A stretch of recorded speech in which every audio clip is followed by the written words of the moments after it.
Wiki hii ndani ya Nyabenda TV usikose, tukikuchukua safari na kukuzungusha sehemu mbalimbali kwenye kaunti ya Kisii, ukashuhudie hali halisi katika viwanja vyetu.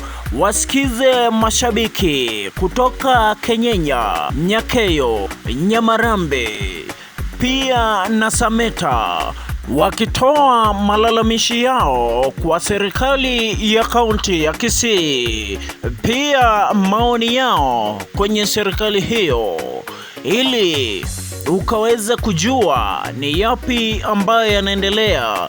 Je, viwanja vyetu vimo katika hali safi ambayo inaweza kukuza talanta? Usikose wiki hii kwenye Nyabenda TV, tukikuletea habari kamili na hali ilivyo.